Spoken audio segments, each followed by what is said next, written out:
Okay, good morning. Apologies to those folks online who've been waiting for us, but we had a longer session on the House floor today, and my apologies to the folks from DCF who have been waiting for a while. So you all have uh been with us before, mostly, well, not everybody. Megan, you haven't seen this version of the committee yet, I don't think.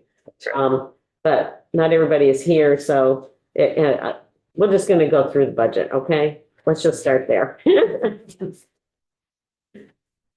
So floor is yours, yeah. Right. Thank you, Madam Chair. For the record, my name is Chris Winters. I'm the Commissioner of the Department for Children and Families, and joining me today is Megan Smeaton, who's our Financial Director for the very large and complicated DCF budget that we have. And also in the room is Nellie Marvel, our Legislative and Communications Lead, and online we have our three Deputy Commissioners and our Director of the Office of Economic Opportunity. That's Erica Radke for Family Services, Miranda Gray for Economic Services, Janet McLaughlin for the Child Development Division, and Lily Sojourner for our Office of Economic Opportunity. And they can dive into any of those detailed questions that you might have about any of their work.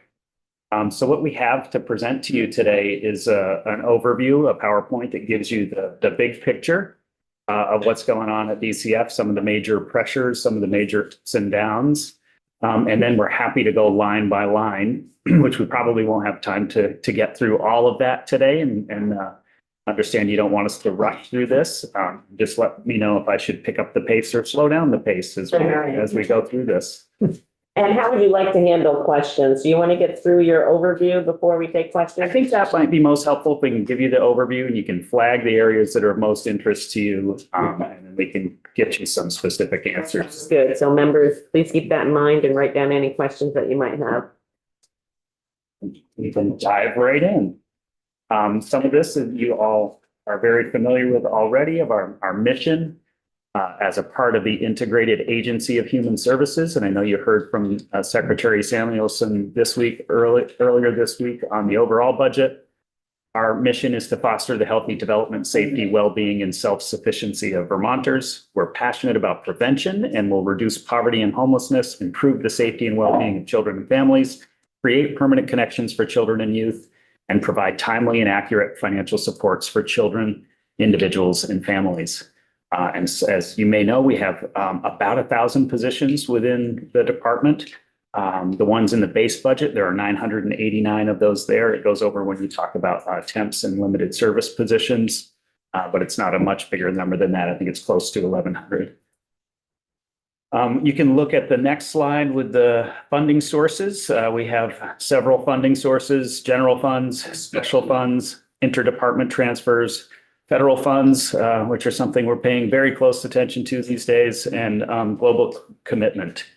And the overall changes to the FY25 base appropriation are a 3.5% decrease to general funds, a 1% increase in global commitment, and a 3.3% increase overall in our total budget.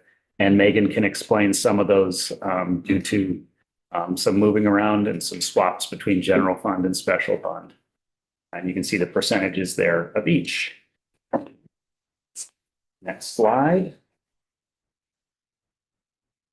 Just speaking of those federal funding sources, to flag them for you, some of our larger federal funding sources, the ones that are over 10 million in this fiscal year, in fiscal year 25, are Title 4D, that's through the Office of Child Support. Supplemental Nutrition Assistance Program, our SNAP program, is in the admin fund with the Economic Services Division.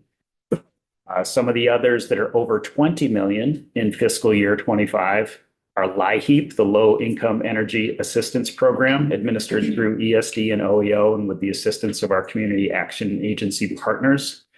The Temporary Assistance for Needy Families, TANF in ESD, CDD, and in FSD. The Child Care Development Fund through the Child Development Division, Title 4E in the Family Services Division, Medicaid and Global Commitment in multiple divisions, and SNAP benefits in the Economic Services Division. So those are some of our major federally funded programs. There are others that are less than 10 million, and I'll just rattle off a few real quick. the preschool development grant, social services block grants, Individuals with Disabilities Education Act, Part C, Social Security Disability Insurance, Department of Energy weatherization, and community services block grants are all in the less than $10 million category of federal funding grants and sources. Next up are the highlights of this budget. Initiatives and adjustments in fiscal year 26. We've broken it down into 4 columns here.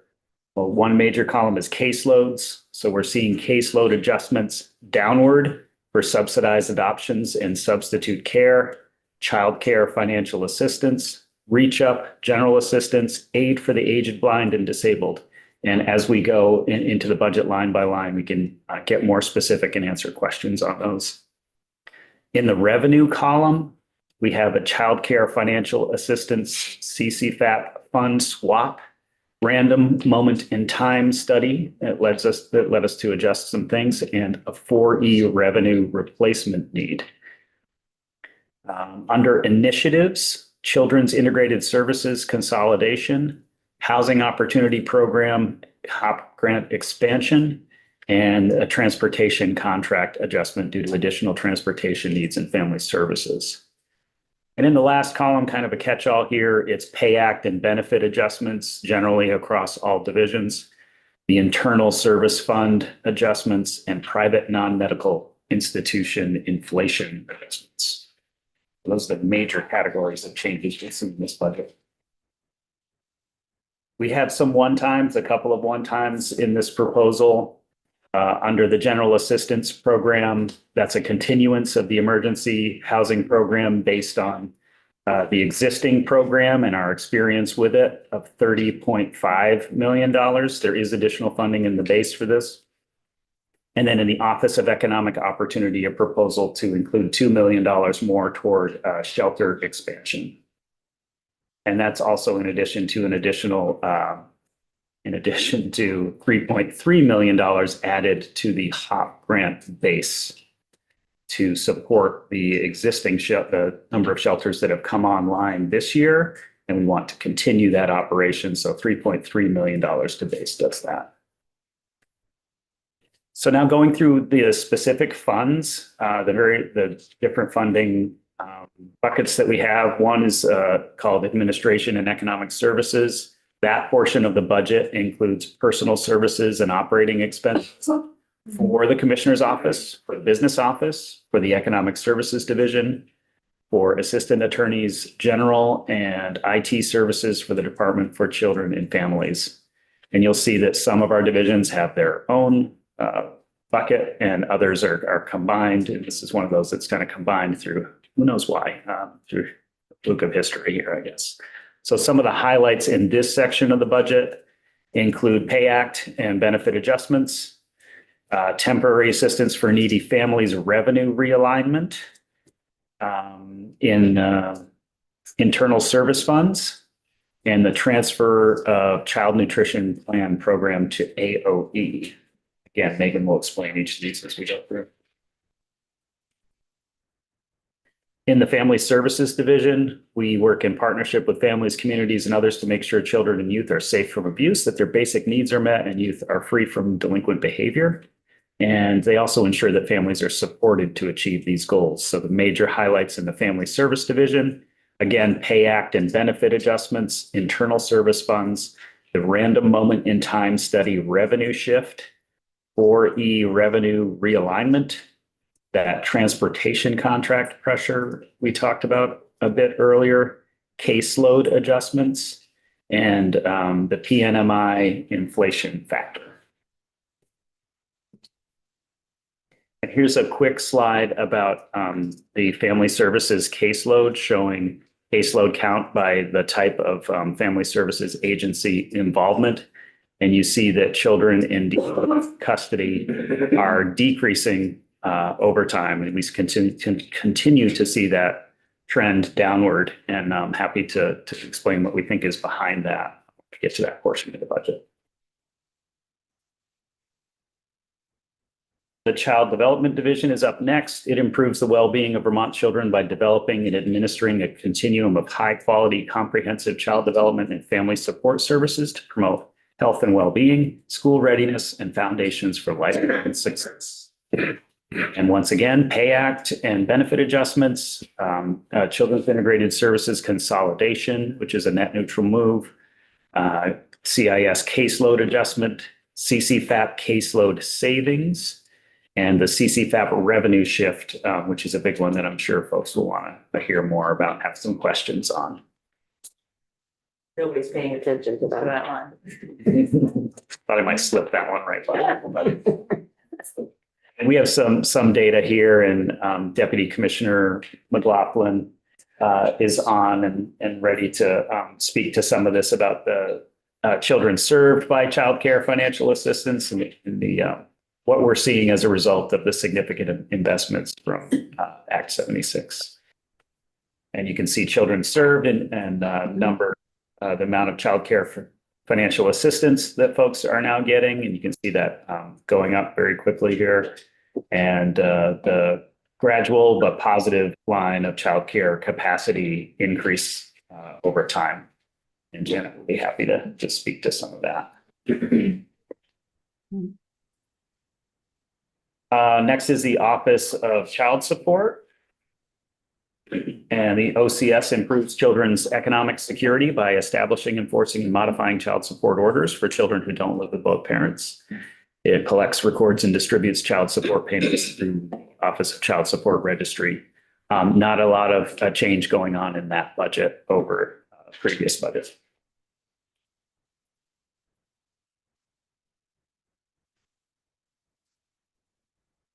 Next, we have the Aid to the Aged, Blind, and Disabled, AABD, which provides financial supplement to recipients of federal SSI who are over 65, disabled, or blind, and do not have sufficient income to provide a reasonable subsistence needed for their well-being.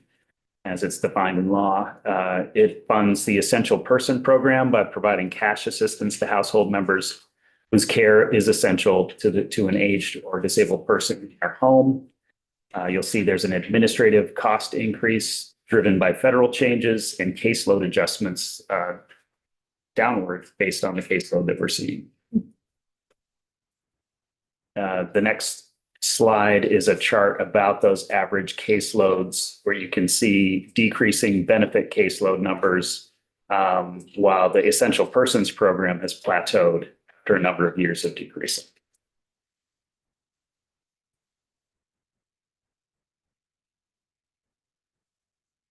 Under the general assistance portion of the budget, as you all know, it provides emergency financial assistance to eligible individuals and families.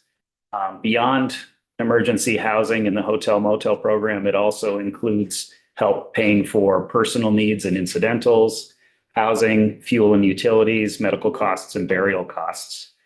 And so you see the summary and highlights there of the support service caseload, the PNI personal needs issuance caseload, and emergency housing security adjustment based on some of the appropriations that were made last year. We can explain that when we get to it.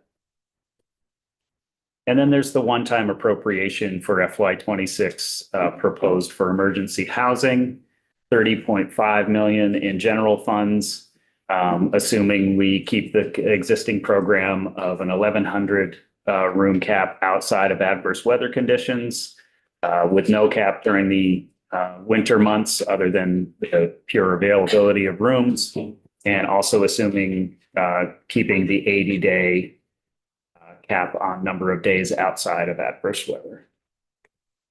Expect you may have a few questions on that when we get to it. You can see this is a couple of things that we provided just to give a little bit of historical perspective here on emergency housing costs over time. I know this committee is very familiar with how we were spending on the hotel motel program prior to the pandemic and then what it looked like afterward.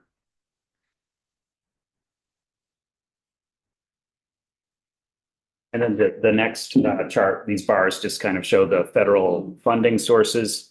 The funding was in the green, was coming from FEMA, and then it was the Emergency Rental Assistance Program. And then when the federal money stopped in the maroon color here is when the state general fund started to pay for this, and you can see those costs over time. Under Three Squares, understand folks heard a lot about Three Squares yesterday. It's the Federal Supplemental Nutrition Assistance Program, which provides low-income households with better access to a healthy diet while supporting American agriculture.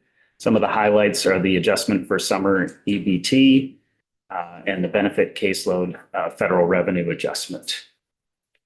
But not a lot of change there. Okay, piece. Next is Reach Up, which helps eligible parents gain job skills and find work so they can support their minor dependent children.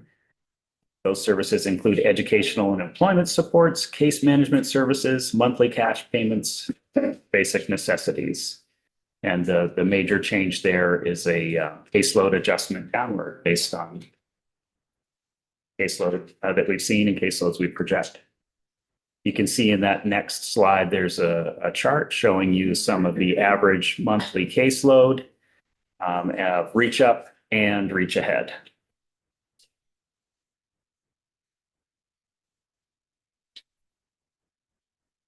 The next slide is LIHEAP, the Low Income Heating and Energy Assistance Program, DCF's fuel assistance program with two components, a seasonal fuel assistance operated by the Economic Services Division and a crisis fuel assistance operated by the state's 5 community action agencies with support through the Office of Economic Opportunity. We don't have any adjustments to the budget in that section. Next is the Office of Economic Opportunity, which administers funds to help organizations address poverty through community initiatives and direct services in the areas of financial capability, homelessness assistance, and community services. This includes core federal funding for community action agencies and homeless shelter and service providers. And so the big ups and downs there are a pay act and benefit adjustment, the internal service fund adjustments to fund shelter expansion with a position, which is DCF net neutral, and housing opportunity program expansion. That's that additional HOP funding that we talked about to support the ongoing services in shelters that we expanded over the last year.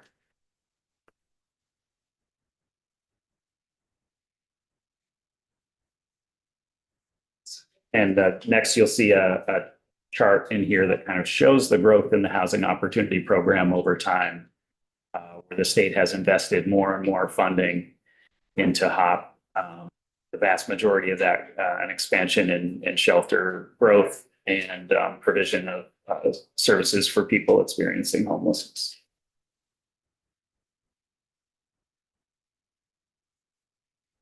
So that shelter expansion and the increase to the base funding for homeless assistance, that 3.3 million is estimated will maintain shelter capacity for approximately 85 households. And Lily Sojourner can explain some of the details behind that. It's also one-time funding to support startup costs to continue to build shelter capacity. That's in the amount of $2 million across the state. And we can also speak to some of the funding that is kind of still in process from the last couple of legislative sessions, trying to achieve some of the same things in addressing homelessness in the state of Vermont. The next fund is OEO, Office of Economic Opportunity Weatherization. We have a low-income home weatherization assistance program, which reduces energy costs for low-income families by improving the energy efficiency and comfort of their homes while ensuring their health and safety.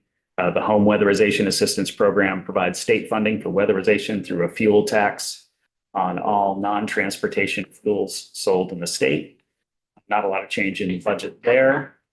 And the next chart shows you just the number of weatherization projects completed through the years. It's a wonderful program that really makes a difference in people's lives.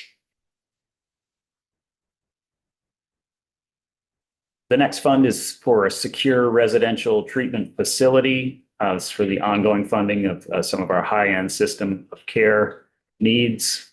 Not a lot going on in terms of adjusting that budget, but you can see what we have budgeted in general fund.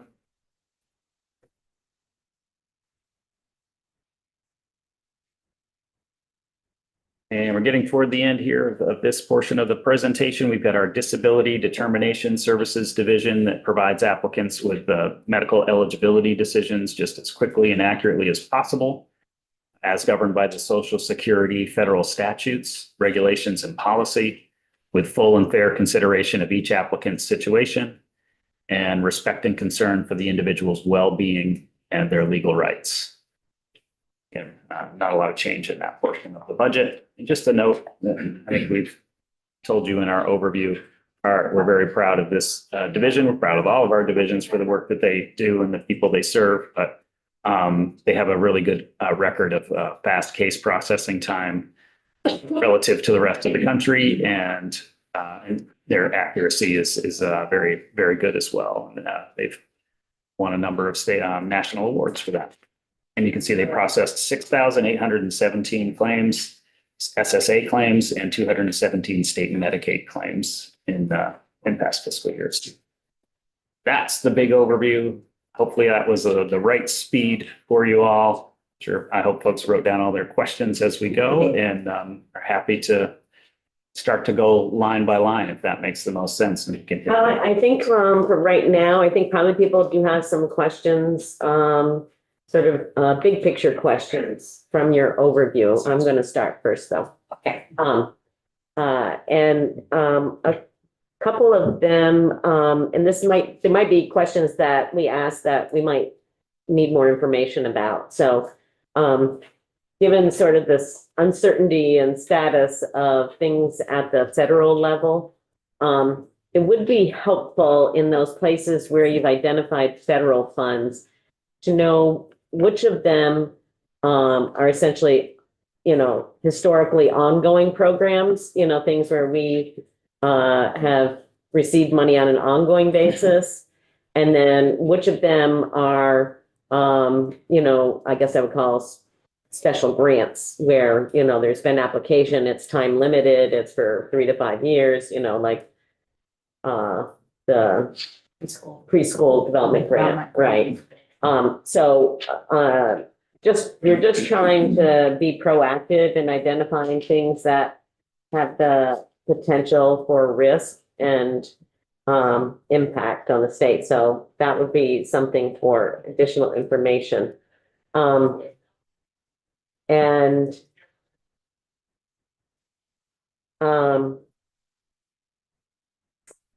of sort of a general question that I have around a lot of the support and services that are done through our community partners, our community action agencies, around some of it around the HOP program, some of it around other emergency housing and shelters. Before COVID, there was, the department actually had a proposal before your time, so you don't get to take blame or credit for it, either one. The department had a proposal that they were floating that wanted to actually really decentralize and sort of empower communities and to move resources to communities to do this more at a community-based level. And now it's a mixture. I know some things are at that community-based level, some things are at the state level. I'm just wondering if you've had any further discussions with community partners. And at that time, people would have said, well, there's insufficient resources, and they did say that. There's tens of millions of more base dollars in that. And you can look at the HOP and you can see the growth that the legislature has funded in that area. And, as we look towards reimagining the, I'm not sure if I'm quite sold on the interim housing thing that we heard from the witness yesterday, but some sort of interim or emergency housing. And I'm happy to be a believer that the things happen most efficiently when they're closest to the individuals.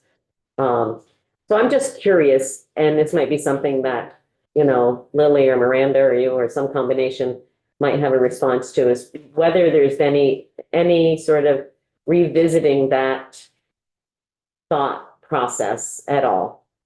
Yeah, thank you for that question. I really appreciate the thinking.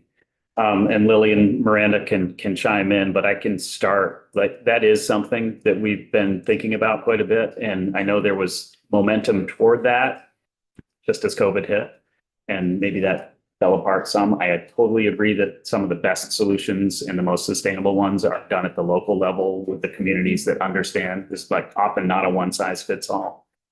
I also, when we look at other states, we feel like states with county government tend to be a little more successful around this as opposed to the patchwork that we have. So that's, I think, a roundabout way of saying we could do better in terms of coordination. And I want to say we really appreciate community partners and all that they're doing.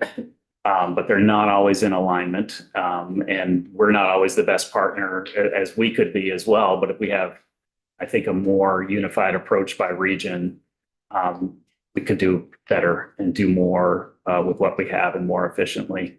So I think we are aligned in that thinking, and that local solutions are good ones, that maybe a single proposal from a community as opposed to multiple hop applications could be a better way to approach this. And so thanks for the question. It's something we've thought about. We've looked at what happened and what was proposed just prior to 2020, and then it kind of fell off the radar. It's definitely time to surface that again. And maybe I don't know if you want to chime in on any of that, and your relationship with the different community partners that we have and how we might be thinking about this moving forward. If Lily's there. Good morning. I'm Lily Sojourner, the director of the Office of Economic Opportunity. If I'm remembering correctly, Representative, I believe the discussion was around decentralizing the hotel and motel program and investing in then community-based solutions. And I think, again, one of the biggest questions from the community was just like, will the resources be there or not to meet the need? As the commissioner said, we continue to kind of talk with our community providers, make investments as we can. I think it is something that we consider, and I imagine that the question from the communities would be the same of, would there be the sufficient resources to meet the need if we were to move to that model? Yeah, and I think that thinking about sufficient resources, obviously the legislature has a role to play in that, but also thinking about not just the emergency housing program, but the potentially more effective use of other HOP funds as well. I mean, it's so when I'm thinking about shelter operations, for instance, I mean, we know we have permanent shelters that we're not, unless they don't meet the shelter guidelines or there's been some sort of corrective action or something horrible has happened, that we're going to fund them on an ongoing basis. And yet they still wonder, whether they'll be funded from year to year and what's going to be the competition this year, from other entities. And it's a little bit of a popcorn effect out there. It's like, a bunch of different entities out there applying for the funds. And it feels from sitting in these chairs that it needs to be more coordinated, it needs to be more comprehensive in a way. So I just am sort of putting out that challenge and to the people listening, which I'm sure there are, to not freak them out that, we're going to make some massive change in that overnight. But I think we really need to be moving in that direction. Thank you. Thank you. Oh, may I just add one? Yeah, go ahead. Data point that I think is really important to be mindful of is out of the Housing Opportunity Grant Program, about 17 million goes to shelter operations. For approximately 600 capacity household of about 600. I think it's something for all of us to be mindful of, is that the true cost of operating that level of capacity is probably closer to $22 to $35 million if we're looking at a average per night cost of $125, $150 per night. So I think that's just something, again, for us to be aware of, is that currently the department is not paying 100% of the cost of what it takes to operate those 600, the network of that 600 capacity. And so, again, as we think forward, I think it's a really important discussion to have, and that just needs to be a data point that we're all mindful of. Yeah, thank you. Representative Steady and then Representative Donahue. Oh, and then we'll come over here to the I side. had a different question until Lily just mentioned something. You mentioned 115 or whatever a night. I thought it was capped at $80. Talking shelter beds. Yeah, and shelter not beds are more than a hotel. Yes. Yeah. Okay. Representative Donahue, then Garofano, then Cole. Just a sort of on the radar issue in terms of the there are a couple of reports that we're waiting on that are relating to the new budget. One being the one requested in last year's budget regarding the Woodside flow into, it's described in the budget language. But that was, I think it was due in January 15th, and if it did come in, I didn't even find it. So just a reminder. And the other thing came up in the GAA, and that was it caught the eye because of the big increase in transportation cost, which has continued now. And back long before you were here, when we used to shackle kids to take them from one group home to another, and we passed a law changing that, and we had regular reports on how we were doing on that. We stopped the regular reports, pointing out that we can always ask for the data to catch up instead of requiring regular reports. So we did ask for that data and are awaiting it. Thank you, Representative, for those reminders. Representative Donahue. No, Representative Garofano. Thank you. Can you talk a little bit about your rationale, the savings and reach up, and why that's not being used to reduce the rateable reduction, at least for this year? So the reason behind the calculation being that we have a consultant that uses macroeconomic data to project out the caseloads. We then apply the average cost per case and project that out for 2 years and use those projected costs to determine the up or the down for a caseload for reach up. As for whether it would be offset towards the rateable reduction or just towards the budget in general, every time that we find savings, it results in not having to make cuts elsewhere when there's a limited budget. So I don't know if Chris wants to talk more, or Miranda, but I do know that the importance of caseload savings, but they can help us address our overall budget needs. I guess the only other thing that I would add is it's a policy decision of where you want to use your funds. When you have a limited number of funds, we were asked to hold to a 3% budget increase. And that's how the math worked with this ongoing conversation of whether it should be reinvested or used to keep other programs lights on, which is some of the very hard decisions that we've been making over the last couple of months. Just to follow up on that a little bit, I mean, we've had, there's been, I think a policy direction, that the legislature has been asking for that there hasn't really been a response to, and that is plan really forward to, and you submitted the report, so I know you submitted the report last year, but there has been no actual movement in the appropriation to address what could be a plan. So, and recognizing, and I know that we are all feeling the impacts of inflation on our ability to, meet ends meet. These, mostly single moms with children are feeling that even more, given the fact that they're living, well below the poverty line. And we're not seeing any movement on that, or even sort of the attempt to use it at a one-time basis. And that it really is disturbing, honestly, because by our own admission, we're providing the assistance that is far less than what is necessary to, not even meet ends meet, to be honest with you. I mean, the rateable reduction is one thing, but even the calculation itself is not consistent with or it's not at the same level as what the JFO's, biannual survey or biannual report speaks out. So I felt the need to say that on the record because the disparity that we're creating is pretty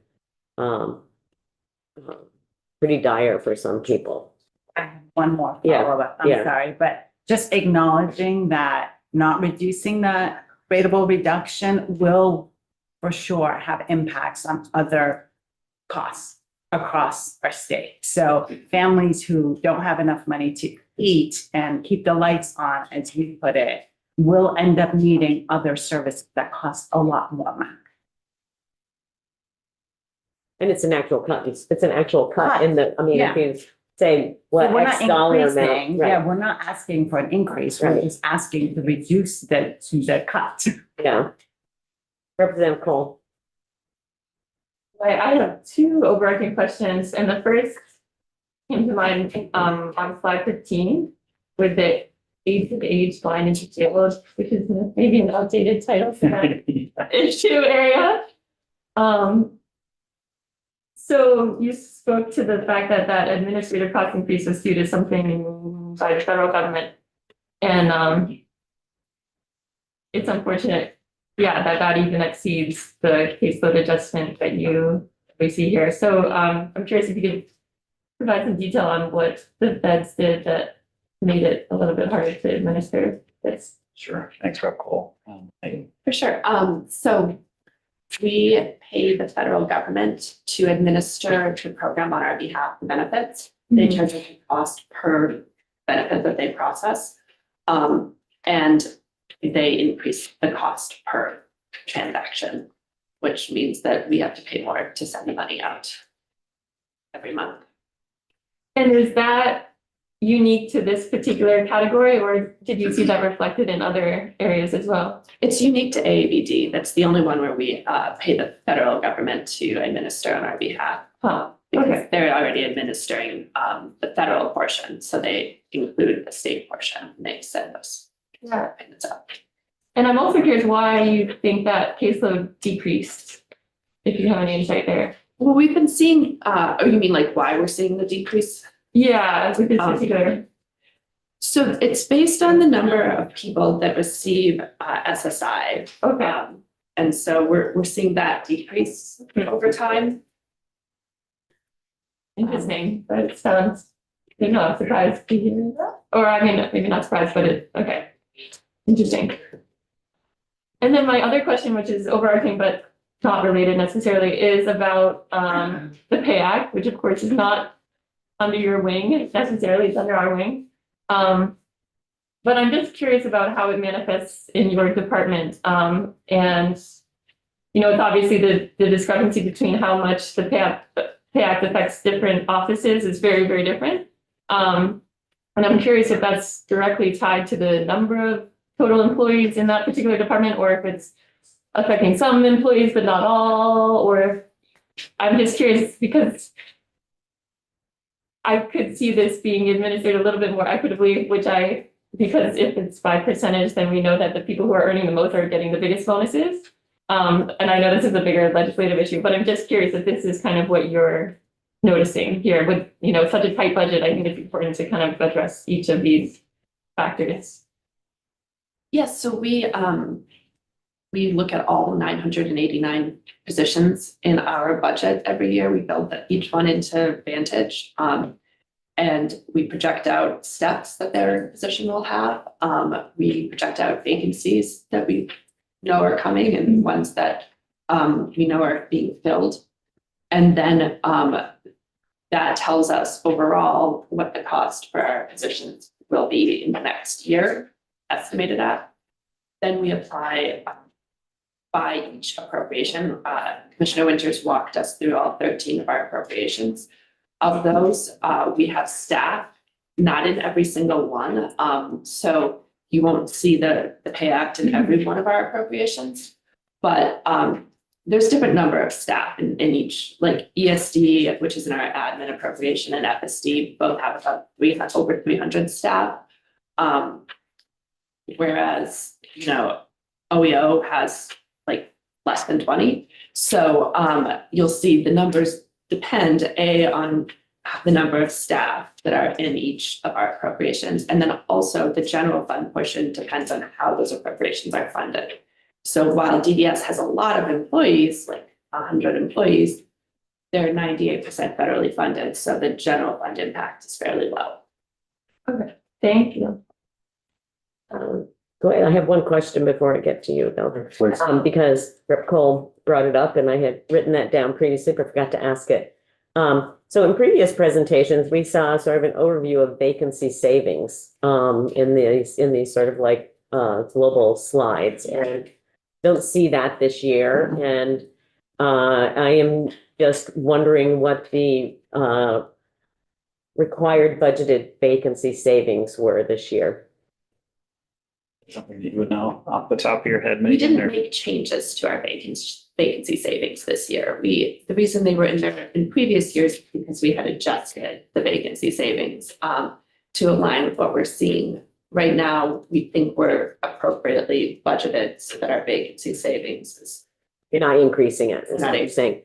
So what rate are you budgeting vacancy savings? It depends on the appropriation. So if you wanted the percentage for each of our appropriations, we could get you that. It's not one across. Not one across the board. Yeah. That would be helpful. Thank you. Representative Bishop. Questions in two areas. One relates to, and this is perhaps just clarification for myself, so perhaps a very easy question. Caseload savings or decrease for CCFAP. In fact, the number of participants is increasing. So is it just a slower rate of increase and that's why it's categorized as a caseload savings? I think that's correct. I'll have some folks back me up here if I'm wrong, or correct me if I'm wrong. It is based on what we had originally projected. The uptake has not been as fast as we initially thought that it would. Right. So the uptake continues. It is an increase, but it's not increasing at the rate that we originally projected. And we saw that in the Budget Adjustment Act as well. That's right. And if I understand correctly, the CDD, I think it's the one with the responsibility, just launched their marketing last week, perhaps. So is there anyone who could share a little bit more about what's gone into the projection that will start in July when it's based off of numbers from this year that are just getting a boost now with marketing? So this one, trying to make sure we're got that locked in as best we can. Yeah, thank you, Representative. One portion of our has just kicked off, but there have been a lot of other efforts, and I'd defer to Deputy Commissioner McLaughlin to speak to that. Janet? Hi, everybody. Good morning. Janet McLaughlin, Deputy Commissioner, Department for Children and Families, overseeing the Child Development Division. And, we've seen tremendous growth in childcare financial assistance uptake over the last 18 months or so, and have implemented all of the portions of the eligibility expansion sort of on time, have an online application out there, gave our eligibility specialists organizations additional funds. So we have seen, again, the tremendous uptake, sort of 30 to 40% more families benefiting from childcare financial assistance. The initial models that we used, we were really estimating. You guys were really estimating. Joint Fiscal Office actually, right, is who actually did the, who helped to figure out what were the exact estimates. And what we're seeing is that the case mix is also a little different than we estimated. We're seeing more families take up the program at some of the higher income levels than we'd modeled. At those higher income levels, they're getting a lower subsidy. So the mix is changing a little bit, and the uptake is, slightly below where we were all kind of guessing it would go. And the other factor that's here is that the latest increase was on October 7th. And the modeling that we did last spring, we were trying to make sure we definitely had enough money. So we sort of modeled out for a full year at the increased eligibility levels rather than, trying to parse it out by quarter.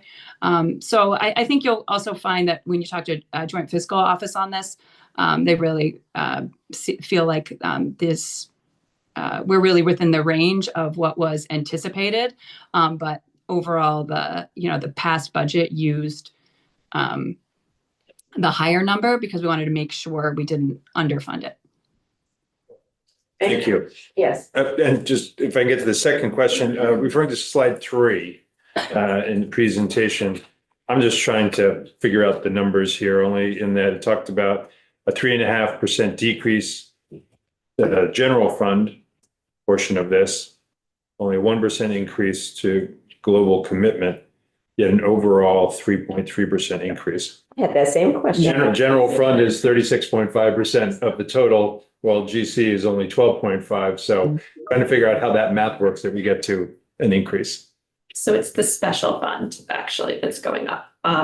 So it's largely due to the swapping of we have a swap of special fund for general fund in our CDD appropriation. Okay. It's a $19 million conversion of GF and special fund. So it allows us to continue to fund the CCBAP program without changing the budget while saving general fund. So what we're seeing is a down in general fund in CDD without a change in the budget there. And that's what's causing it to appear like the GF is going down, whereas the budget as a whole is going up. Thank you. Thank you. Representative McGill had her hand up.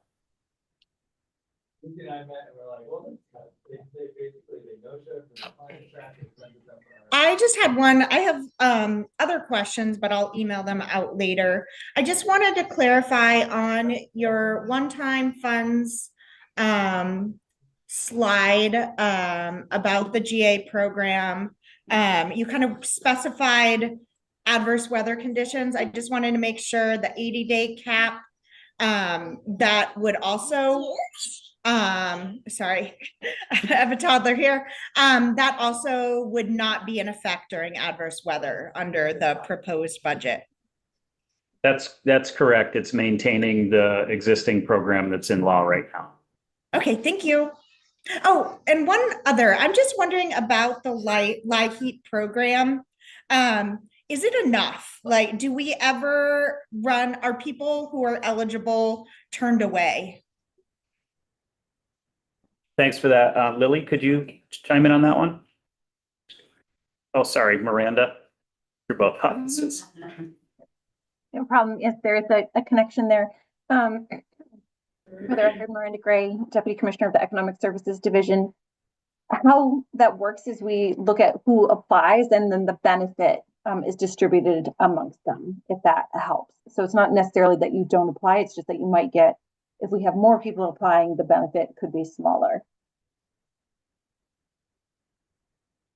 Thank you. Is it split evenly or is it based on income? There is variability depending on what type of field you have. I can get more information if that's helpful. Great, yeah, thank you. You're welcome. Okay, we are nearing up on the noontime press. I want to give you a minute and a half to get downstairs. It's downhill. I appreciate everyone's time this morning, and we will definitely reschedule you for hopefully sometime next week to have you back to finish up because we still have lots more questions. But apologize for the delay it took us this morning, and really appreciate the time and energy and all that goes into putting together this budget. So we will be back in touch. Great, thank you. Thank you. Okay, Lori. Well, not so fast.